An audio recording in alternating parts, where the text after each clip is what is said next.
Oke, teman-teman, terima kasih. Selamat malam. Assalamualaikum warahmatullahi wabarakatuh. Waalaikumsalam warahmatullahi wabarakatuh. Senang sekali bisa ketemu hari ini ya, meskipun tadi pagi sudah mulai siap di depan kamera. Nah, materi kali ini judulnya adalah Value Proposition Design, ya, disingkat VPD, Value Proposition Design. Ada yang menyebutnya sebagai Designing Value Offering, gitu ya, mendesain sebuah nilai penawaran, tentu nilai penawaran tentang produk kita atau layanan kita. Jadi nanti sampai selesai kita akan fokus membahas tentang itu.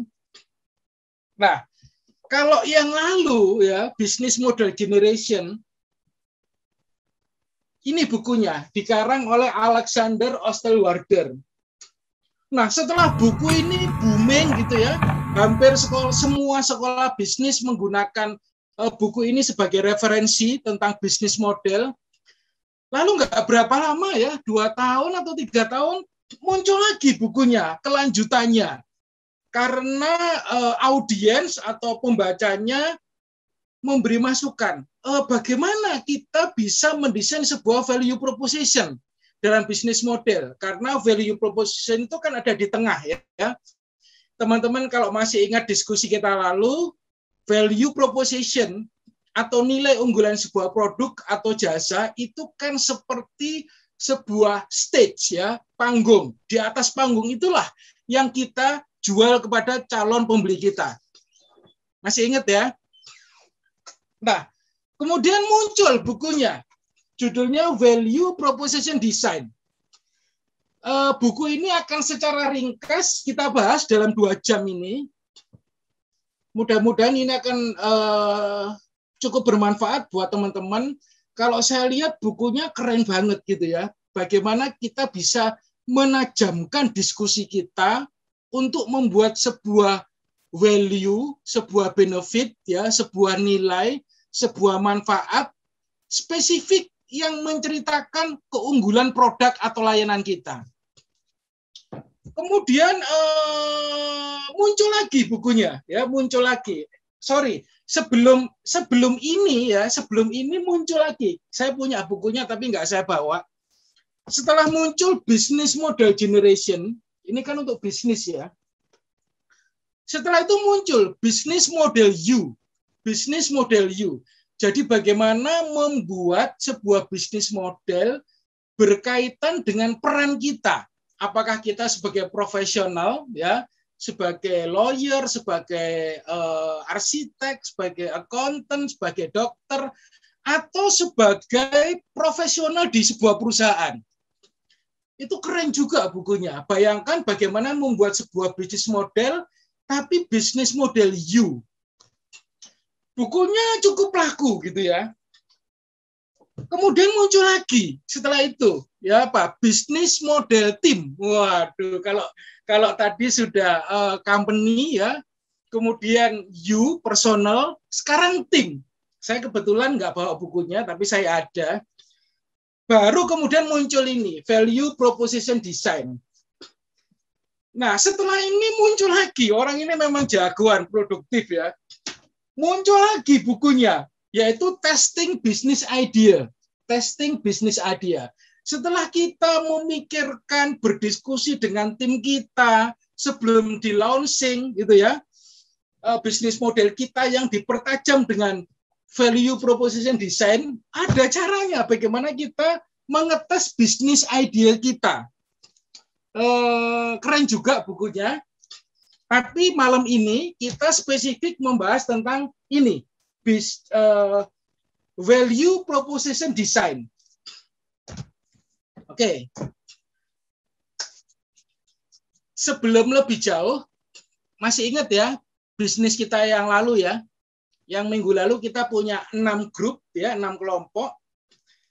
1 lele, yang kedua adalah aquaspace, yang ketiga adalah dropship ya, dropship fashion ya. Kemudian yang keempat adalah clothing, menjual, memproduksi dan menjual. Lalu yang kelima adalah kuliner.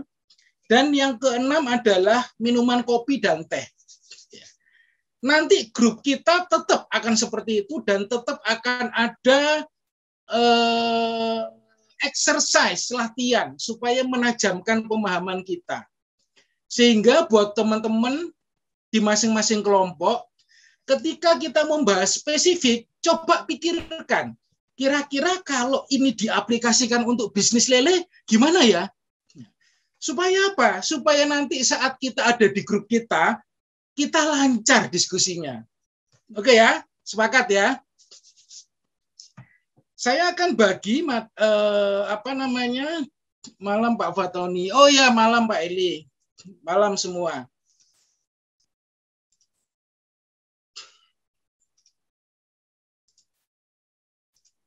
Muncul ya screen saya ya. Jadi gambar itu adalah persis gambar cover buku ini. Value Proposition Design. Nah, kita sekarang mulai ya. Inilah teman-teman outline kita selama 120 menit. Jadi part 1 kita akan mendiskusikan tentang introduction ya, introduction to VPD kira-kira 15 menit. Kemudian dilanjutkan dengan penyampaian materi intinya tentang VPD 45 menit. Setelah itu kita melakukan diskusi grup. Dan terakhir kita akan melakukan presentasi di setiap grup.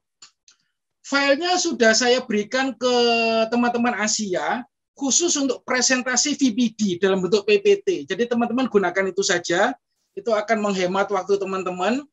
Setiap grup akan punya waktu sekitar 5 menit, sehingga kalau 6 grup 30 menit ya. 15, 45, 30 plus 30, jadi semestinya kita bisa selesai 120 menit ya. Oke, sekarang kita masuk ke part 1. Introduction to Value Proposition Design. Bayangkan pembeli Anda menghadap kepada Anda, memberikan tangannya gitu ya sebagai sebuah persetujuan. Oke Pak, oke Bu, deal, saya deal gitu ya. Nah, pertanyaannya, apakah pelanggan itu ujuk-ujuk ya? Ujuk-ujuk itu bahasa Indonesianya apa ya? Saya pakai bahasa serta-merta gitu ya. Pelanggan itu tentu tidak serta-merta atau ujuk-ujuk soal deal, saya membeli produknya Bapak, saya membeli produknya Ibu, saya membeli produknya Mas, saya membeli produknya Mbak, gitu ya. Pasti ada alasan atau pertimbangan tertentu. Setuju ya? Setuju ya teman-teman ya? Oke. Nah, contoh klasiknya adalah ini. Kalau kopi yang sebelah kanan gitu ya, yang ada tulisannya mereknya itu, dibandingkan dengan kopi yang kira-kira rasanya mirip gitu ya, yang tidak ada capnya, selisihnya cukup jauh gitu ya, harganya. Sehingga pertanyaannya adalah, mengapa kita datang ke sana dan kita beli kopinya? Oke, kita diskusi ya. Kita diskusi ya. Saya pengen dengar suara teman-teman ya, wis seminggu jadi kangen gitu ya. Oke, siapa yang mau jawab? Silakan. Apa alasannya? Saya cari pulpen dulu. Saya boleh, Pak? Ayo, Pak. Tony. Silakan, ayo, biar interaktif kita ya. Silakan, siapa yang mau nyoba? Wow, 1, 2, 3, 4, 5. Mbak Cynthia, oke ya, ladies first. Silakan Mbak Cynthia. Pak, kalau dari saya alasannya kenapa saya atau orang lain misalkan milih Starbucks karena biasanya dia itu udah punya udah meyakinkan gitu dari soal rasa, dari kualitas, segi kualitas, terus dari pelayanannya juga pasti udah pasti terjamin. Itu alasannya pasti. Yang mungkin itu ya, atau juga bisa karena gengsi, mungkin orang kalau buat di foto lebih keren gitu kelihatan. Oke ya. Jadi misalkan di sana terus difoto, diupload di medsos itu serasa gimana gitu ya. Betul ya. Oke. ada 3 kata kunci yang disampaikan oleh Mbak Cynthia yang sudah saya catat. 1 rasa, betul ya.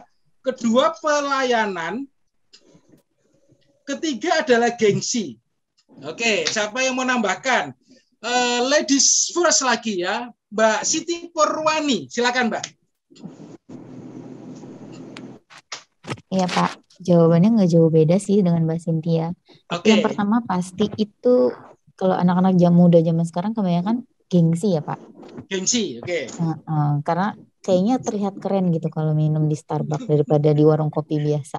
Ya, terlihat keren ya, padahal Ya, belum tentu keren ya. betul. Nah, Yang penting kan terlihat keren. yang Oke, penting terlihat keren dulu. Terus oke. baru karena saya juga bukan pencinta kopi ya Pak, jadi nggak tahu sih rasa Starbucks itu seperti apa. Tapi kalau dengar dari orang-orang sepertinya rasanya cukup enak. Itu sih Oke. Pak. Oke Mbak, nanti kapan-kapan Iya coba Pak. sendiri ya, biar tahu rasanya Nggak suka enak sih Pak. beneran apa kelihatannya enak gitu ya. Kurang suka Oke, juga sama kopi. Pak Eli, silakan Pak Eli. Ya, kalau dari saya, kenapa saya milih Starbucks? Mungkin awalnya ikut-ikutan ya, Pak. Kayak misalkan, ya teman, enak loh di sini. Padahal kan kebetulan saya juga bukan pecinta kopi. Tapi memang setelah saya membandingkan kopi yang satu dengan kopi yang Starbucks, itu Starbucks itu memang enak rasanya gitu. Makanya ketika mungkin referensi tempat kopi yang enak ya di Starbucks gitu, Pak. Itu sih, Pak. Oke, ya kalau Pak Eli rasanya enak dibanding dengan kopi yang 1 saset belinya di warung 1.000 gitu ya. Ya pasti Mas. Oke, Pak Ludi, silakan Pak Ludi. Iya Pak, jelas. Kalau menurut saya jelas rasa ya, namanya Starbucks gitu kan, dengan Ya. biji kopi pilihannya dia gitu kan, dengan diracik dengan yang profesional, dengan barista-barista terlatih gitu kan, udah jelas rasanya pasti lebih enak gitu. Nah, makanya orang bakal lebih pilih Starbucks gitu ketimbang yang tidak ada merek gitu. Oke, misalkan ada kopi yang sama enaknya dan tidak ada merek ya, kita melakukan blind test gitu ya. Mungkin kita juga nggak akan paham betul, oh ini loh dari Starbucks, ini loh dari yang lain. Betul nggak kira-kira? Betul Pak. Betul, Pak. Oke. Ya. Siapa lagi tadi? Pak Paska, silakan Pak Paska. Ya sebelumnya selamat malam Pak. Malam Pak. Ya. Ya sambil nyetir berhenti sebentar. Hati-hati loh Pak kalau sambil nyetir Pak. Berhenti sebentar untuk mau jalan.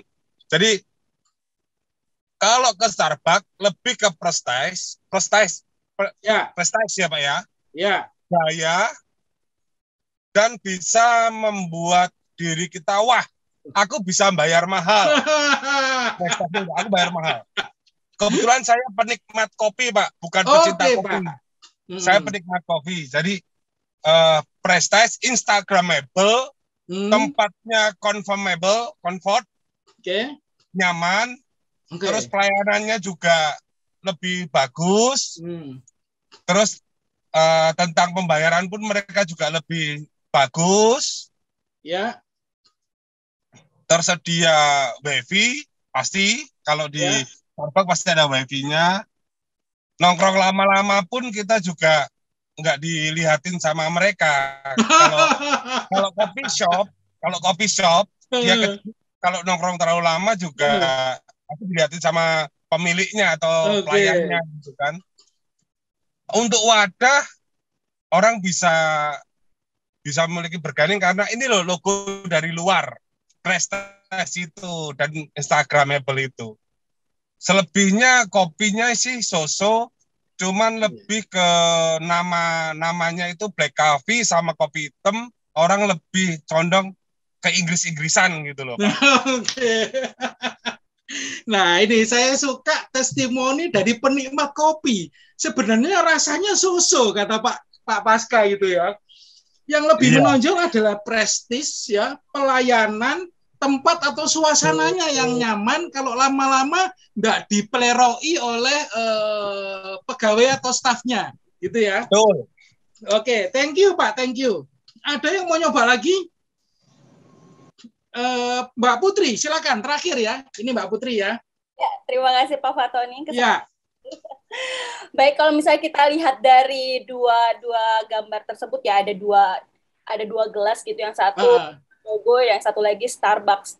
Jadi itu sebenarnya terlepas dari rasa enak atau pelayanan yang bagus, itu yang kita lihat ada brandingnya sangat kuat. Ketika kita di antara satu komunitas atau satu kerumunan lah, misalnya, yuk Starbucks yuk, bukan ayo ngopi yuk gitu. Jadi brandingnya dia sudah sangat kuat karena menjamur di mana-mana, apalagi dia brand dari luar.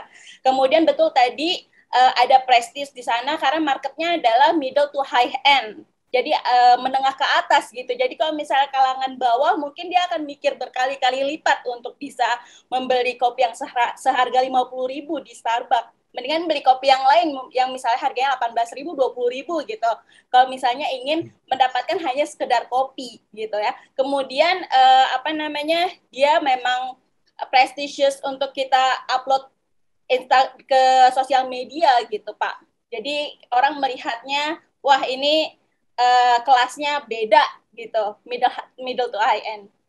Oke, thank you Mbak Putri. Mbak Putri bilang bahwa itu branding gitu ya. Coba kalau kita beli kopi yang harganya segelas 5.000, ya bisa 10 kalinya ya. Kalau kita sekali ke Starbucks bisa beli kopi biasa sebanyak 10 kali gitu ya. Oke, terima kasih teman-teman, diskusi awal yang menarik.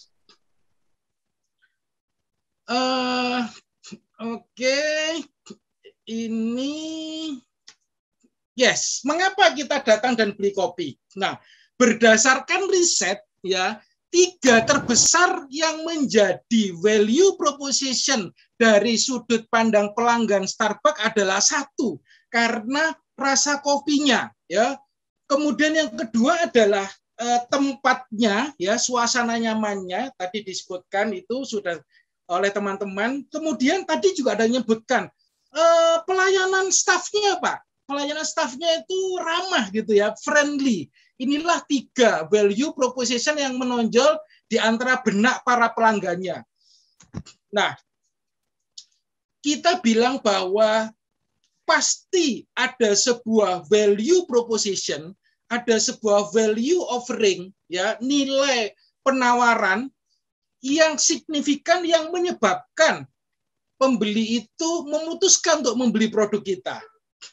Nah, value proposition itu adalah hal yang spesifik yang kita sudah bahas di minggu lalu, hal-hal unik yang ditonjolkan dari sebuah penawaran produk dan jasa. Dan itu menjadi alasan utama mengapa dibeli oleh pelanggan kita. Ada yang bilang bahwa, Pak, value proposition itu adalah brand promise kita, itu adalah janji brand kita.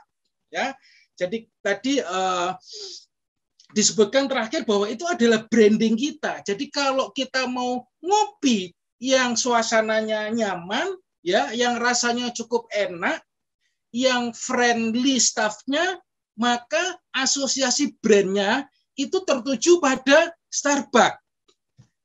Ada sebuah persepsi ya, manfaat atau benefit yang dijanjikan kepada pelanggannya, yang itu mencerminkan kemampuan produk itu atau jasa itu untuk memenuhi aspek tertentu yang diinginkan oleh pelanggannya.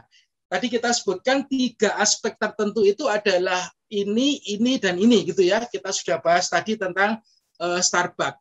Nah, value proposition itu adalah sebuah penjelasan atas pertanyaan, mengapa saya harus berbisnis dengan Anda gitu. Sebutkan, opo gitu ya, why?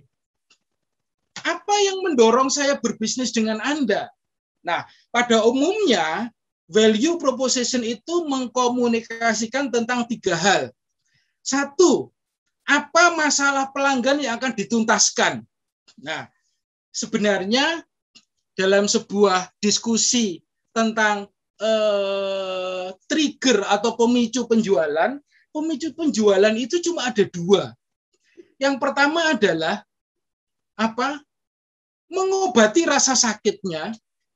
Jadi kalau orang bayangkan rasa sakit orang itu bisa karena kecewa, kalau misalkan bank itu bank yang nggak resmi ya, itu bisa uangnya tertahan, tidak bisa diambil, bahkan untuk BPR tertentu yang tidak terlegalisir itu tidak aman, bisa tidak kembali kalau kita menabung gitu. Kekhawatiran atau kesakitan-kesakitan itulah yang ingin diobati oleh value proposition. Kemudian yang kedua adalah pembeda dibandingkan dengan produk lain. Ini loh beda dengan produk yang lain. Ini loh misalkan kapasitas handphonenya bertahan hingga 5 hari misalkan. Kalau yang itu kan cuma 2 hari. Nah, itu beberapa contoh value proposition. Dan yang ketiga adalah benefit atau keuntungan dari produk atau jasa yang kita tawarkan. Ingat ya, masalah yang ingin dituntaskan, kemudian pembeda dibandingkan dengan produk lain, dan keuntungan atau manfaat produk dan jasa. Oke, kita mainan lagi ya. Teman-teman ingat yang disebut dengan ini, apa namanya ini? External file storage ya. Ini apa ya bahasa Indonesia yang gampang apa ya ini ya? Ada yang bisa bantu nggak? Hard disk palingan Pak kita sebutnya. Hard disk ya, external hard disk ya. Betul, external hard disk. Teman-teman sudah langsung gitu ya ngerti. Nah, kira-kira kalau kita lihat dari 3 aspek tadi, apa ini? Silakan siapa yang mau jawab ya. Apa masalah pelanggan yang ingin diselesaikan? Apa keuntungan jika membeli eksternal hard disk ini? Atau apa pembeda dibandingkan dengan produk file storage lainnya? Oke, ayo siapa yang mau bantu diskusi? Silakan. Siapa? Saya boleh, Pak. Pak Sarul silakan ya. Pak Sarul belum dengar suaranya hari ini. Ayo Mas. Ya. Terima kasih Pak Tony. Kalau untuk yang file storage yang tadi Pak, yang compact itu mudah dibawa kemana-mana, portable, dan juga daya simpannya dibawa kemana-mana. Oke, manfaatnya. Terus? Baik. Dan daya simpannya untuk yang terbaru saat ini sudah lumayan cukup banyak menyimpan file Pak, seperti itu. Dan lebih canggih. Oke, bisa 2 tera ya? Iya Pak. Ya. Oke, thank you. Siapa lagi? Ada Pak Ludi, silakan Pak Ludi. Iya Pak, kalau saya mungkin penyembuh kesehatannya produk ini dibanding dengan yang lain, dia daya tahannya Pak. Yang lain kalau kebanting langsung rusak, kalau ini kebanting masih kuat gitu. Jadi materialnya lebih bagus gitu.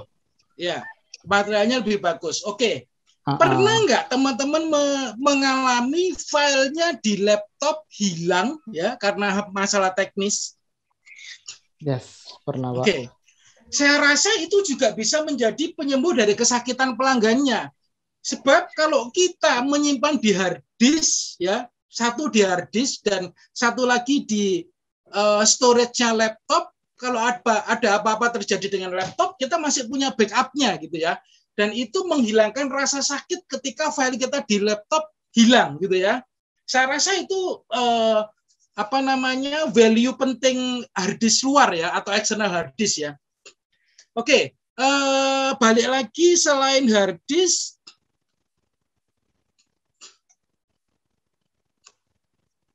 Dropbox. Oke, Dropbox kira-kira apa? Ada yang mau bantu? Silakan. Langsung aja Pak, langsung. Penyimpanan di awan. Ya, penyimpanan di awal. Apa kira-kira kesakitan yang ingin diobati, atau apa manfaatnya, atau apa pembeda dibanding dengan storage yang lain? Fleksibel Pak, nggak dibawa-bawa kemana-mana. Nggak dibawa kemana-mana, terus? Bisa cepat akses langsung. Bisa cepat akses langsung. Diam-diam ya. Bisa berbagi dengan orang lain. Bisa berbagi dengan orang lain.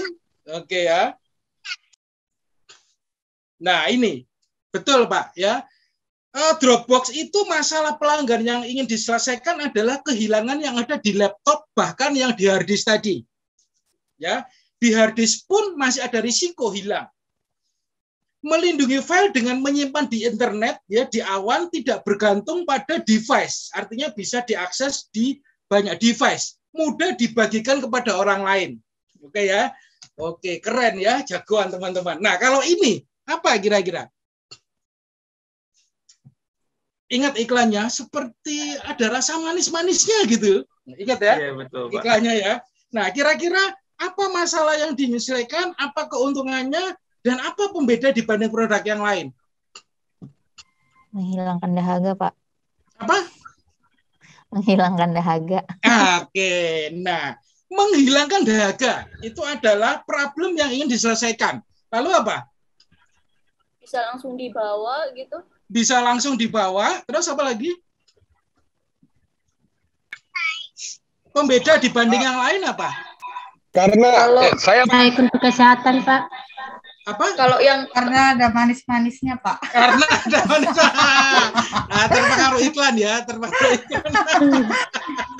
Karena ada manis-manisnya gitu ya. Kita berarti sering lihat iklannya itu ya. Oke. Nah, kalau ini apa?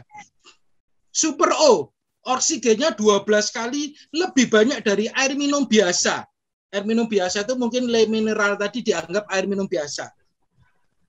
Apa kira-kira? Ayo. Saya, Pak, boleh? Ya, silakan Pak, silakan. Ya. Manfaatnya adalah sewaktu kita lelah, kita perlu asupan oksigen untuk pembakaran. Jadi kalau minum ini, tubuh kita lebih segar. Oke. Nah, tubuh terus, kita lebih segar gitu ya. Iya, kita bisa lebih segar, terus nggak cuman dahaganya hilang, produk ini lebih mudah diserap oleh tubuh. Ion hidronya. Itu berarti oksigen 12 kali itu sudah menancap di benak Bapak ya Pak ya. Itu akan membuat tubuh kita sehat. Betul ya Pak ya? Ya, lebih segar sewaktu habis olahraga. Lebih segar. Oke. Ya. Kalau ini, ayo apa ini? Ayo apa ini? Ini eksklusif ini Pak. Branding Pak. Lebih ke ini kira-kira harganya 30 sampai 40 ribu. Air Sultan Pak, air Sultan. Hah? Air Sultan. Air Sultan. Keren, air Sultan ya. Sultan dan Sultini gitu ya. Lebih ke prestige, Pak. Karena bentuk ya? botolnya beda. Iya, karena mereka bentuk botolnya beda. Menjual kemasan, iya. minumnya. Lebih ke kemasannya, Pak. Supaya kita lebih gagah gitu nongkrongnya. Ya. Tapi kalau beli gado-gado dibungkus kertas harganya 15.000, minumnya ini di foto ya enggak pantas, Pak. Betul ya? Kebanting. Jadi makanannya juga harus makanan Sultan atau Sultini ya. Supaya kalau difoto, ditaruh di medsos jadi keren gitu ya. Seolah-olah berasa Sultan atau Sultini. Oke. Pertanyaannya adalah, mengapa sebuah produk atau service itu harus memiliki value proposition? Nah, ini penting ya, teman-teman perhatikan gini. Pelanggan hanya akan memutuskan membeli sebuah produk dan jasa ketika ada kejelasan value yang akan didapat. Setuju ya? Setuju. Kejelasan tentang value yang akan didapat itu akan meningkatkan keyakinan calon pelanggan. Keyakinan calon pelanggan akan mendorong keputusan. Dan akhirnya keputusan itu menciptakan penjualan buat kita sebagai produsen atau retailernya. Jadi inilah urut-urutannya atau hubung-hubungannya ya. Kejelasan itu akan meningkatkan keyakinan, keyakinan mendorong keputusan, keputusan menciptakan penjualan buat kita.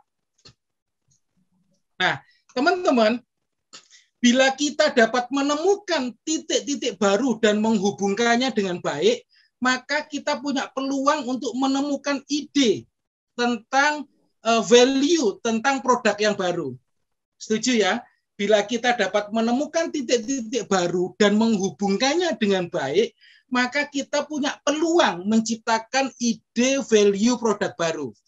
Nah, sekarang apakah kita punya kemampuan menghubungkan titik-titik yang baik? Kita lakukan tes gitu ya. Ini ada deretan huruf Teman-teman saya minta teriak atau bilang yang sekenceng-kencengnya apa sih bacaannya huruf ini? Oke, sama-sama. Ayo. 1, 2, 3. Kreatif. Ulang, yang Putri apa? Be kreatif. Yang Putra? Be kreatif. Be kreatif gitu ya. Nah, oke ya, semuanya teriak be kreatif gitu ya. Padahal ini isinya adalah huruf R, E, C, P, dan seterusnya. Yang mana yang sama adalah cuma huruf C dan A. Oke ya, kita ulang ya. Loh, persis. Loh ya, oke. Pak, tiwas Pak tadi bengok-bengok paling kenceng gitu ya. Ternyata bukan be kreatif. Nah, inilah yang disebut dengan kebiasaan lama kita, seduction of the familiar. Jadi kita terangsang dengan sesuatu yang familiar dengan kita, sehingga kita cenderung menjawab berdasarkan rangsangan itu. Ya, nah ini tes saja. Intinya adalah teman-teman, kita perlu serangkaian titik untuk berpikir. Tetapi berpikir mendasarkan pada titik yang lama atau yang sama akan menghalangi kita melihat sesuatu dari sudut pandang yang berbeda. Jadi kita perlu menemukan titik-titik baru ya. Gambarnya ini kalau yang lalu-lalu kita punya pandangan itu cuma titik-titik hitam ya, dalam konteks ini ya, mencari value proposition ini kita perlu titik-titik dengan warna yang lain. Ada yang biru, yang ungu, yang coklat, dan warna-warna yang lain. Titik-titik baru itulah yang akan menciptakan value proposition kita lebih kaya gitu ya. Sehingga itu layak menjadi sebuah nilai yang kita tawarkan kepada pelanggan kita. Oke, sehingga pertanyaannya adalah apakah kita telah membuat sesuatu, produk kita, layanan kita, yang memang dibutuhkan pelanggan kita. Nah, itulah yang akan kita bahas ya, bagaimana kita mendesain sebuah value proposition atau value offering. Sebuah nilai penawaran kepada pelanggan kita. Oke, sekarang kita masuk ke materi intinya. Teman-teman, sebenarnya materi ini merupakan extension atau perpanjangan dari bisnis model kita. Bisnis model kanvas yang kita pelajari minggu lalu. Sehingga konteksnya kita ambil dari sana. Teman-teman masih ingat ada 9 building blocks. Kita spesifik akan menggabungkan antara value proposition dengan customer segment. Ya, kita ambil 2 itu. Oke ya, ini bukunya tadi. Kemudian kita diskusikan secara mendalam. Supaya apa? Supaya dalam konteks mendesain value offering ini ya benar-benar pas sesuai dengan customer segment kita. Kita ulang ya. Supaya value proposition yang akan kita buat ini benar-benar pas sesuai dengan karakter dan profiling customer segment kita. Nah, kan seperti ini ya, sebuah bisnis itu punya market, ya, customer segment, dan punya value proposition.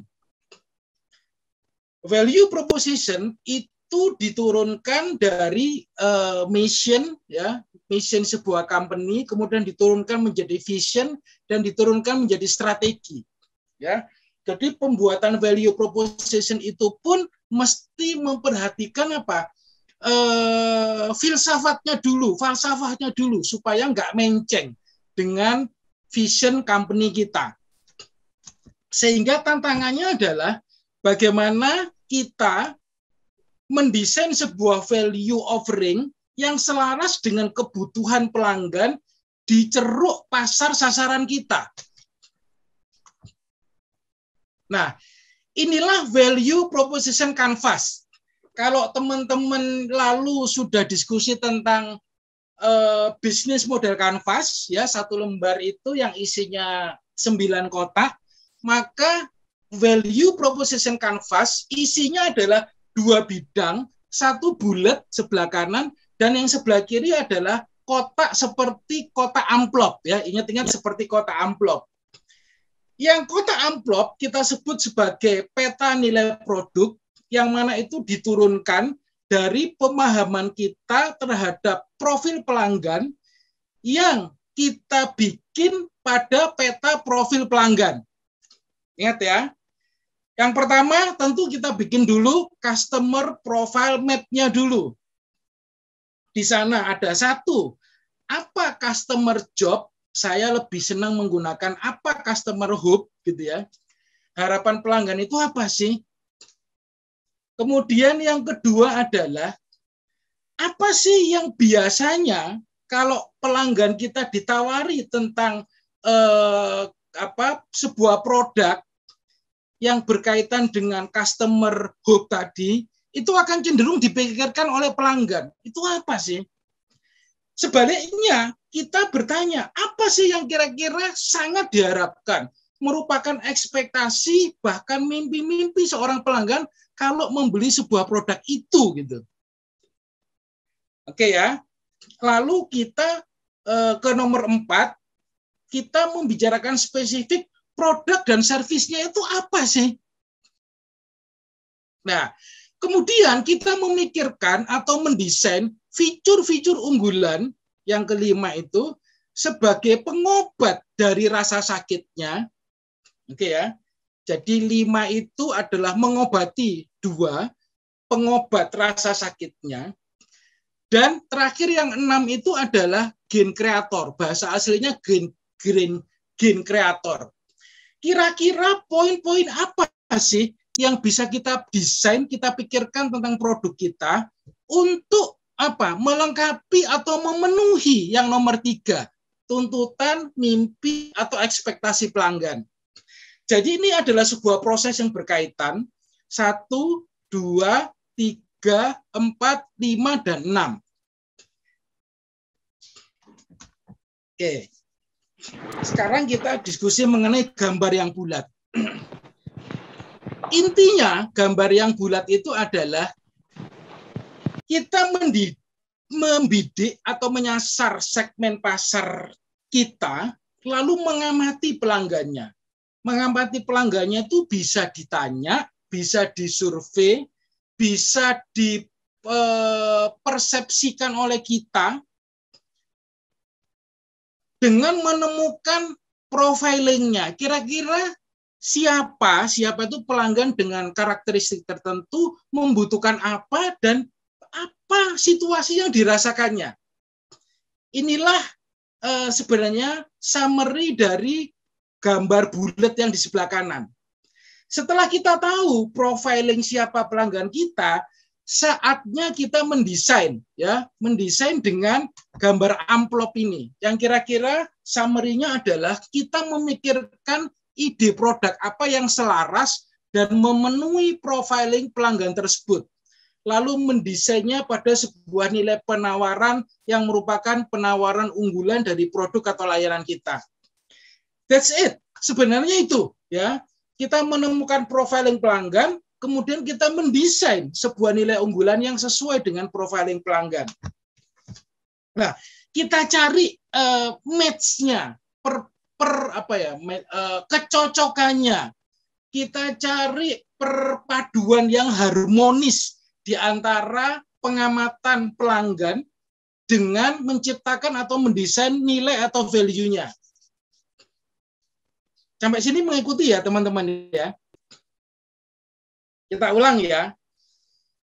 Yang pertama, tentu saja kita mengamati pelanggan, memperhatikan profil pelanggan yang boleh kita asumsikan, kita amati, observasi, atau kita survei atau tanyakan langsung kepada dia tentang kebutuhannya. Setelah itu kita mendesain sebuah penawaran yang isinya adalah manfaat yang kita buat untuk menyelaraskan, mencocokkan dengan kebutuhan pelanggan. Nah, supaya gampang, langsung kita pakai contoh saja ya. Kita pakai contoh saja. Nah, teman-teman, selama ini ada sebuah universitas ABC telah dikenal sebagai kampus tempat studi dengan beberapa keunggulan. Harganya relatif terjangkau, gedung dan fasilitasnya standar, namun masih cukup mencukupi untuk kebutuhan belajar dan mengajar. Layanan pelanggannya baik, gitu ya, baik staf kantor ataupun pengajarnya sangat ramah dan helpful ya. Seringkali mudah untuk dimintai bantuan gitu. Universitas ABC ini telah meluluskan S1 reguler pada siang hari sejak berdirinya 8 tahun lalu. Dan setelah dilakukan studi, observasi, survei, dan lalu dianalisa, maka disimpulkan bahwa adanya peluang kelas S1 profesional. Ya. Jadi khusus kelas untuk pekerja yang sibuk yang perlu gelar S1. Ya. Jujur saja, ini adalah sebuah fase yang real sudah kami jalani, gitu ya, ketika kami memikirkan S1 profesional ini. Nah, teman-teman, kelompok Anda diminta untuk mendesain ulang atau menyempurnakan ide yang ada di minggu yang lalu. Masih ingat ya? Masih ingat ya idenya? Kita punya 6 kelompok, teman-teman bisa lihat itu di screen. Tadi sudah saya bacakan juga, 1, 2, 3, 4, 5, 6. Teman-teman nanti akan dimasukkan ke dalam grupnya ini masing-masing. Nah, sekarang kita masuk ke peta profil pelanggan. Peta profil pelanggan. Oke. Pertama, kita mendidik atau menyasar segmen. Lalu mengamati pelanggannya siapa, membutuhkan apa, dan yang bagaimana.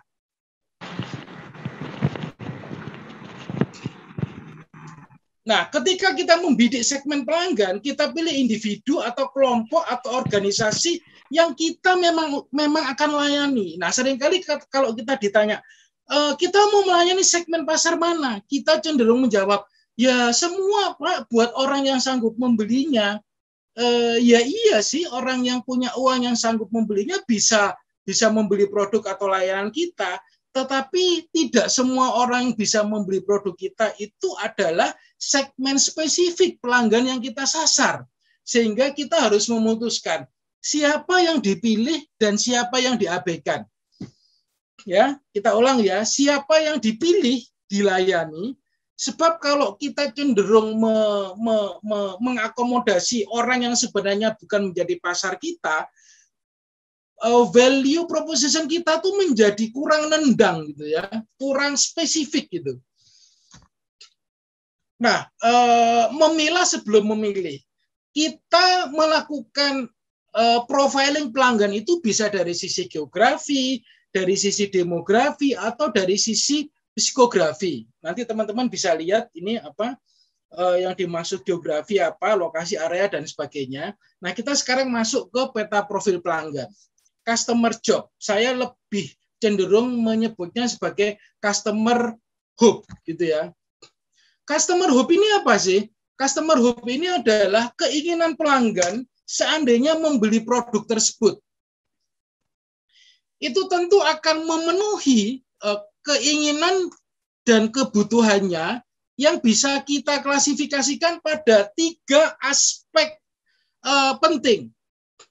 Apakah secara fungsional, ya, secara fungsional artinya dari sudut kinerja produk, atau secara sosial, ya, sosial itu ingin terlihat bagus di mata orang luar, atau sisi emosional, ingin merasa aman, terlindungi atau nyaman. Nah, balik contoh ke air tadi, kalau kita bicara tentang fungsional, ya teman-teman tadi sudah jawab, untuk meredakan dahaga, itu berarti adalah le mineral. Tapi untuk yang super O, tadi kan ada persepsi bahwa, oh ini minuman sehat, kalau saya capek karena oksigennya banyak, maka saya akan cenderung merasa apa? Merasa aman, ya, merasa lebih sehat. Itu adalah sisi emosional. Sedangkan sisi sosial itu adalah ingin dilihat dari luar. Kalau saya minum Evian, itu sepertinya saya seperti seorang sultan atau sultini gitu ya, yang minumnya aja satu botol 30.000, 35.000, padahal sehari perlu berapa botol? Nah, kira-kira gitu ya, menunjukkan prestis kita. Nah, setelah kita memahami tadi ya, memahami yang pertama, customer hope, ya, harapan pelanggan, maka kita mencoba untuk mengidentifikasi kira-kira apa sih kekhawatiran atau kesakitan pelanggan seandainya membeli produk tersebut, membeli sebuah layanan atau produk gitu ya. Kekhawatiran itu bisa berupa ketidakefisienan. Saya takut nanti beli itu waktunya lama, biayanya mahal, nanti prosesnya rumit dan berbelit. Atau saya takut risiko barangnya tidak awet, tidak pas ukurannya, atau tidak berhasil memenuhi keinginan saya. Nah, itu adalah keraguan atau kesakitan pelanggan yang mesti kita pelajari juga. Sedangkan customer gain itu adalah ekspektasi atau bahkan mimpi seandainya pelanggan membeli produk tersebut. Gain-nya itu, gain ya, keuntungannya itu berupa bisa kasat mata, yang berarti produk kita itu lebih cepat, lebih mudah digunakan, lebih mempunyai kegunaan fungsi dibanding yang lain, atau tidak kasat mata, kebanggaan, partisipasi, atau persaudaraan. Nah, teman-teman, contohnya ini, ya. Ketika kita berbicara tentang S1 profesional, apa sih yang ingin diharapkan atau hope dari pelanggan itu? Satu, secara fungsional ingin meningkatkan kapasitas diri, menambah network, menambah teman. Tapi sebenarnya ya secara emosional itu dari dalam diri ya. Saya ingin berpangkat dan bangga bisa kuliah di S1. Sedangkan aspek sosialnya adalah dilihat dari luar, saya ingin terlihat terpelajar, ingin terlihat pintar, ingin prestis, ingin penghargaan di kalangan sosial, di kalangan keluarga, teman, atau di komunitas di tempat tinggal saya, bahwa saya sekarang akan lulus sekolah S1 misalkan. Nah, ketika memikirkan sekolah S1, apa yang ada di benak pelanggan? Oh, takut nanti susah diselesaikan, sulit mengerjakan skripsinya, repot dengan tugas-tugas mingguan, tidak fokus karena ada urusan pekerjaan dan keluarga setiap harinya. Waktu kuliahnya lama dan mungkin biayanya juga mahal gitu. Sedangkan kelebihan, kekuatannya adalah atau ekspektasi pelanggan, kalau saya kuliah S1, saya pengen cepat selesai. Kurikulumnya up to date, menggunakan buku-buku yang kekinian, yang banyak dipakai oleh sekolah bisnis pada umumnya yang terkenal, gitu ya. Akreditasi ijazahnya akan laku saat saya memikirkan jenjang karir yang lebih baik di tempat kerja saya. Ya.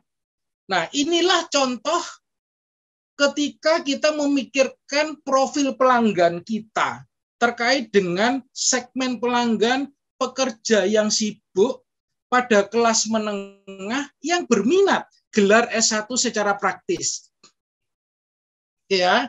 Nah, nanti setelah kita memahami profil pelanggan ini, kita mendesainnya pada peta nilai.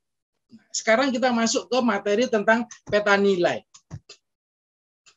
Teman-teman, ketika ada segmen pekerja yang sibuk, ya, berijazah SMA dan berminat gelar sarjana atau S1, yang pingin secara praktis di antara waktu yang ada itu tetap ingin kuliah dan lulus gelar S1. Oke ya. Nah, ini kalau kita mappingkan ini ya, ingin berpangkat lebih dan sebagainya secara fungsional, emosional, dan sosial. Apa ide besar dalam benak kita tentang produk atau layanan yang sesuai dan dapat memenuhi keinginan tersebut? Oke, pertanyaan pemicu itulah yang akan menjawab, ya, yang akan menjawab tentang yang nomor 4, ya, ide produk dan servisnya. ide spesifik tentang produk yang didesain agar mampu memenuhi ekspektasi pelanggan. Setidaknya menyembuhkan kesakitan atau kekhawatirannya, dan setelah itu memikirkan plus memenuhi keinginan-keinginannya pada dimensi emosional dan dimensi sosial. Oke ya, kita ulang ya. Setelah kita melengkapi gambar bulat tadi, sekarang kita masuk ke gambar amplop. Ya, nomor 4. Kita memikirkan ide spesifik produknya itu seperti apa sih? Ya. Kalau S1 ini yang keluar pada saat itu adalah kelas S1 atau profesional. Ya, pilihannya waktu itu yang kuliah di hari kerja. Tetapi setelah jam kerja, sama seperti sekarang ini, waktu itu fisik ya, pertemuan fisik. Atau kuliah hanya Sabtu dan Minggu, tapi mulai pagi sampai sore di hari Sabtu, mulai pagi sampai sore di hari Minggu. Nah, itu beberapa pilihan yang ada pada saat itu.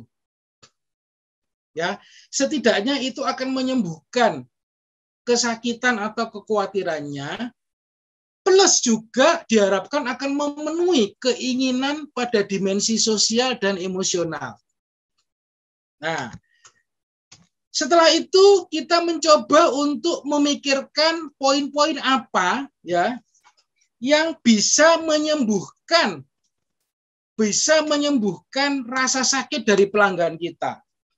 Bisa berupa efisiensi, waktunya lebih singkat, biayanya murah, effortnya nggak belit-belit, effortnya wajar, atau yang menyenangkan, yang lebih menyenangkan. Oh, saya mempunyai keyakinan yang tinggi bahwa ini akan cepat selesai, gitu ya. Saya mempunyai keyakinan yang tinggi bahwa prosesnya akan lancar.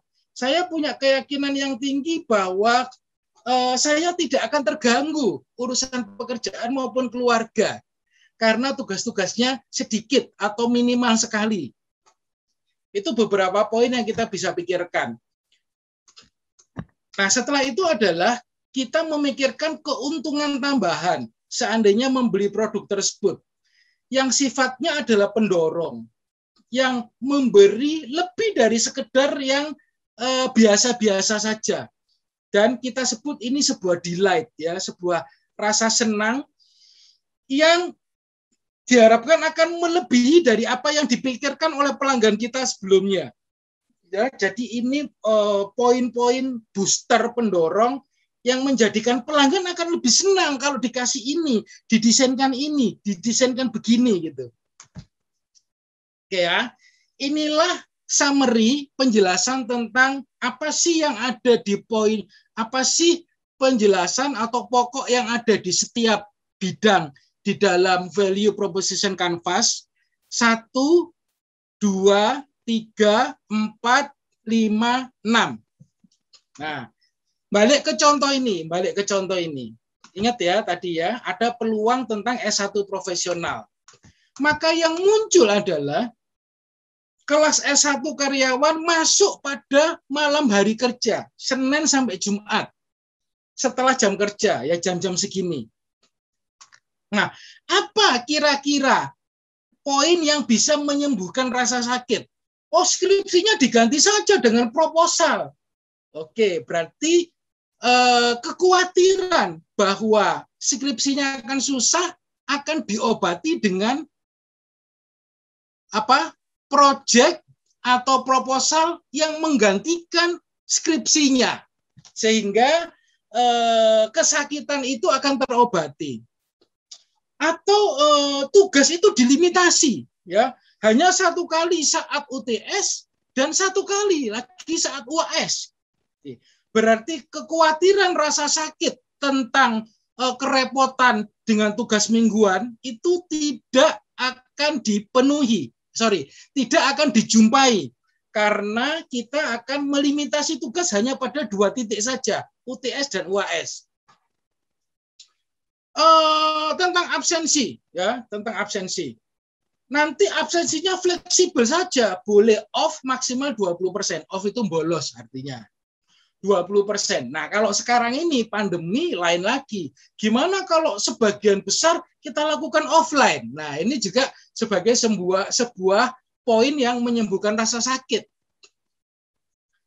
Sebagian sisi kuliah dibuat Zoom online. Sekarang hampir semuanya dibuat Zoom online gitu ya. Kemudian kalau rasa kekhawatiran itu tentang biaya mahal, oh jangan khawatir, akan ada mekanisme angsuran pembayaran. Misalkan ya, selama sekian dibayar sekian. Jadi nanti calon pelanggan kita akan merasa ringan dari sisi pembayaran. Oke ya, mudah-mudahan sampai sini teman-teman sudah cukup mendapatkan penjelasan. Nah, kemudian booster atau pendorong yang memenuhi mimpi atau ekspektasi pelanggan. Kalau tadi diharapkan oleh pelanggan kita bahwa sistem kuliahnya cepat selesai, ya kita akan membuat sebuah layanan yang metode pengajarannya mudah dan menyenangkan. Ya, kalau tadi ada harapan bahwa akreditasinya itu, ya surat kelulusannya itu berguna untuk jenjang karir. Iya, karena kita punya pusat data karir dan jaringan alumni. Ya, kalau tadi diinginkan sistem kuliah yang mudah, iya kita akan memakai tools-tools dan alat-alat atau buku-buku kekinian yang nanti itu akan siap dipakai di pekerjaan. Pengajarnya adalah pengajar praktisi real yang berkompeten di bidangnya. Itu adalah booster yang kita janjikan melekat pada brand kita tentang program S1 kelas karyawan. Nah, teman-teman, sehingga muncullah ini ya kuliah malam program kita ya dengan beberapa keunggulan. Ya, sebenarnya beberapa keunggulan ini diturunkan dari diskusi tentang value proposition design, tentang bisa kuliah sambil kerja, fleksibilitas waktu, dan sebagainya. Oke, sekarang 7.30, persis jam saya, timingnya. Nah, beberapa slide terakhir. Teman-teman, ketika kita berhasil membuat sebuah desain tentang value proposition, maka salah satu ukuran keberhasilan itu adalah kita juga bisa membuat sebuah adlibs. Adlibs itu iklan ya, iklan yang dibacakan, biasanya dibacakan oleh penyiar radio gitu ya. Penyiar radio. Nah, adlibs tentang kelas S1 ini adalah ini. Program kelas S1 profesional Universitas ABC sesuai untuk pekerja sibuk yang menginginkan gelar S1 dengan menyediakan sistem pembelajaran yang praktis dan waktu kuliah yang fleksibel. Nah, bayangkan calon pelanggan kita yang mendengar penyiar radio bilang ini, ya, itu langsung memahami. Oh, itu ya maksudnya Universitas ABC punya program kelas S1. Sehingga langsung connect dan diharapkan itu bisa memenuhi keinginan calon pelanggan kita. Nah, oke teman-teman, sebelum kita masuk ke grup, saya akan buka sebuah sesi tanya jawab. Tapi saya ingin jelaskan ini dulu. Teman-teman satu, tugasnya adalah melihat value proposition bisnis minggu lalu. Teman-teman boleh menyempurnakan ulang menjadi lebih baik, atau teman-teman boleh merubah asalkan waktunya cukup 30 menit. Oke ya, sepanjang teman-teman anggota grup yang lain setuju gitu. Boleh melengkapi, menyempurnakan, ya, mendesain ulang supaya lebih baik dengan konsep tadi, pemahaman tentang value proposition design, atau membuat yang baru sama sekali juga enggak apa-apa. Ada filenya PPT, teman-teman gunakan itu untuk berdiskusi nanti dan melakukan presentasi, kira-kira 5 menit setiap grup. Dan yang kedua adalah lengkapi at-libs of value proposition. Jadi apa yang Anda jual, janjikan, itu bisa diartikulasikan oleh seorang penyiar radio ketika dia membacakan sebuah ad-libs. Ya, kira-kira seperti itulah. Jadi ada dua tugasnya, melengkapi VB di Canvas dan melengkapi ad-libs value proposition. Nah, teman-teman, inilah value proposition Canvas. Saya ulang ya, sebelah kanan ada gambar yang bulat. Itu namanya peta profil pelanggan 1, 2, 3, 4. Teman-teman selesaikan itu dulu, ya. Kemudian setelah itu teman-teman pindah ke yang kotak map atau amplop itu 4, 5, 6. Itulah yang dinamakan peta nilai produk supaya sinkron, ada kecocokan. Ya, nanti sebelum Anda putuskan selesai, coba baca di antara kanan dan kiri ini sudah tersinkron dengan baik atau enggak. Jelas ya? Oke, saya stop share. Sebelum kita taruh di grup kita masing-masing, ada waktu 30 menit, saya buka sesi tanya jawab. Silakan.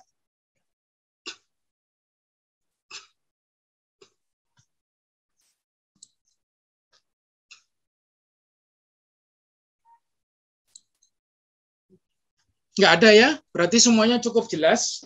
Pak Mas Ical boleh dibantu Mas? Iya Pak. Ditempatkan ke setiap grupnya, kan masih ada ya catatan lalu ya? Ada Pak. Oke ya Mas, 30 menit dari sekarang, nanti saya akan kelilingan teman-teman. Selamat berdiskusi, boleh ide yang lama yang ditajamkan atau ide baru sama sekali. Silahkan. Oke, have fun di grupnya masing-masing ya. Udah habis ya, cepet banget ya. Kurang ya Pak waktunya ya Pak ya? Kurang Pak. Kurang Pak. Kurang Pak. Mungkin 15 menit lagi kalau kurang Pak. Kurang dikit lagi. Kurang dikit lagi Pak. Jadi gimana kalau kurang? Padahal udah 30 menit. Gak apa-apa ya. Oke. Siapa yang sudah selesai dan akan maju duluan? Ya, silakan. Nanti yang kurang sedikit bisa dilanjutkan sebentar ya sambil mendengarkan. Oke ya. Oke. Siapa yang sudah selesai siap tampil? Rasid, Pak. Aquascape, Pak. Aquascape ya, Aquascape itu kelompok 2 ya. Di Aquascape. Oke, kelompok 2. Setelah itu kelompok 3. Setelah itu kelompok 3 ya. Kelompok 3 sudah ngisi ya. Itu kelompok 6. Mau presentasi. Loh. Oke. Setelah 2, 3, 6 ya, Pak? Ya, 2, 3, 6. Oke, go kelompok 2. Silakan. Ya. Selamat malam. Ya, seperti kemarin, tolong share screen yang bikin tadi. Sudah sampai rumah, Pak Pasca? Baru Pak, baru nyampe. Habis dari biasa Pak, sales Pak. Oke, silakan Pak. Jadi ada quote dari kami. Anda ingin ketenangan dalam hidup, dapat diterima dalam melihat dalam Aquascape. Ketenangan dalam hidup melihat dalam Aquascape. Oke Pak. Karena Aquascape itu bisa bikin kita tenang. Jadi pekerjaan dari pelanggan itu fungsinya Aquascape itu ingin ruangan dalam rumah itu terlihat indah, fresh, gitu kan. Jadi mantap gitu loh Pak ruangan rumah itu karena ada miniatur kan, miniatur alam. Jadi Aquascape ini juga bisa menjadi obat atau suplemen bagi diri penderita Alzheimer. Alzheimer. Lupa ingatan ya. Agresif. Orangnya jadi lebih agresif. Oke. Jadi secara emosi dapat menenangkan dapat menurunkan kadar emosi, pikiran, dan menjadi lebih santai. Oke. Dan secara sosial, yang punya aquascape pasti dipandang rumahnya pasti mewah, Pak. Karena aquascape juga bukan barang murah. Boleh tahu Pak kisarannya berapa? Ada yang dari 2 juta, ada yang sampai ratusan juta, Pak. Bapak minat, boleh pesan ke kami, Pak. Ada term and condition apply, Pak. Ini salesman sejati kayak gini ya. Oke, Pak, silakan, Pak. Nah, ya. Jadi kelemahannya itu perawatannya yang susah, Pak. Biaya mahal, beberapa aksesoris itu langka. Itu kelemahannya. Kekuatannya, aquascape ini bisa bertahan lama, tidak seperti akuarium biasa yang isinya cuma ikan sekedar itu.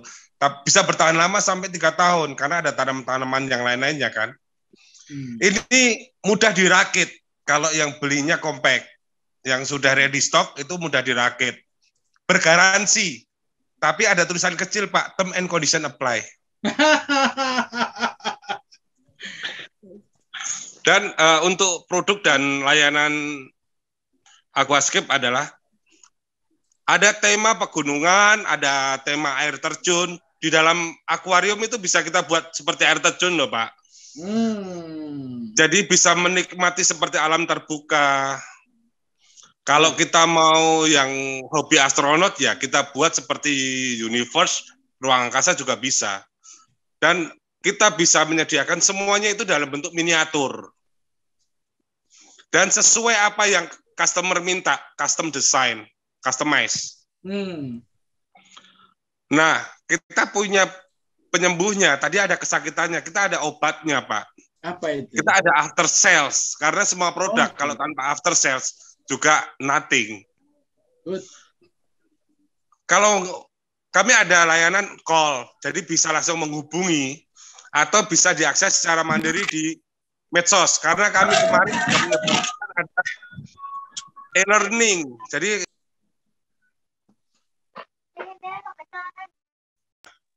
aduh kok saya di-mute sama host ya.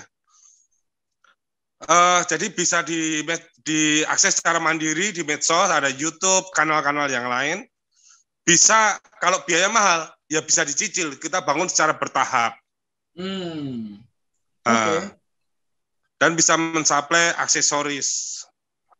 Gitu. Kita kalau mau ya kita supply aksesorisnya. Pengembangan kelebihannya adalah menggunakan bahan-bahan yang berkualitas. Kalau nggak berkualitas ya pasti nggak bertahan lama. 2 minggu pasti udah hancur semua, lumut udah keluar. Pupuk kalau nggak bagus paling cuman bertahan beberapa bulan, binatang dan tanaman akan mati. Dan dikerjakan oleh tenaga yang profesional, bukan abal-abal.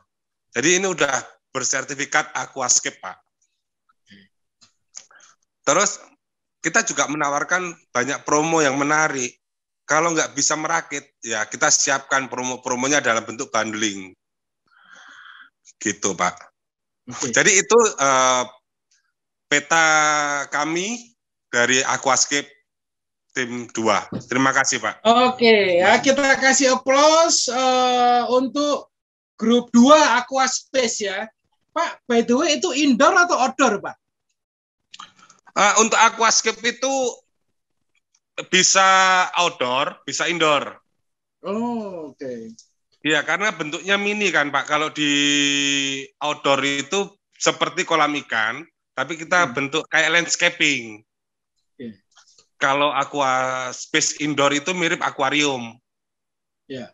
Itu impor atau lokal, Pak, yang bikin? Yang bikin, makanya kemarin kita sebutkan ada workshop kami sendiri gitu. Ada beberapa yang harus kita impor karena belum bisa menunjang. Ada yang kita bisa produksi sendiri. Oke. Karena Oke, kita kayak akan Ya. hayati. Pas waktunya 5 menit karena saya timer. Oke ya. Terima kasih, Pak. Terima kasih, Pak Pasca. Berikutnya adalah kelompok 3. Ayo, kelompok 3 ini Ini Pak, fresh and food, frozen eat fresh. Oh, namanya sekarang. Frozen itu ya. Oke, Iya. silakan ayo. Siapa yang jadi presenternya kelompok 3 silakan. Ya, Lele saya sendiri, Pak. Peku. Oke, Pak. Saya mempresentasikan dari hasil kelompok 3.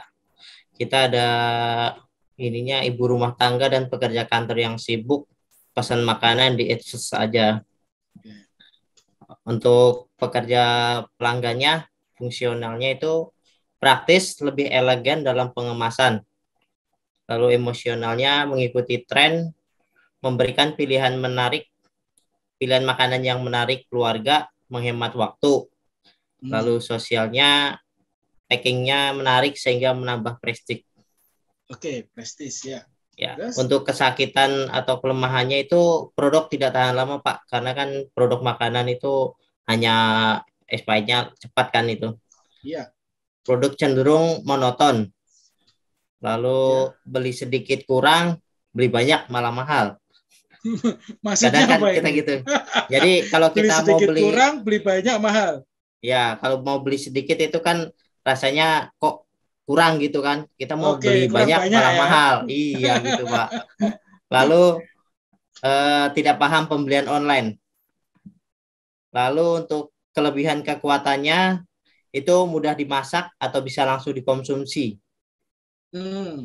Lalu higienis, bisa dijadikan konsumsi untuk berbagai acara seperti arisan, acara ulang tahun juga bisa. Lalu varian produk lebih banyak. Jadi ada berbagai varian, tinggal request dari customer aja.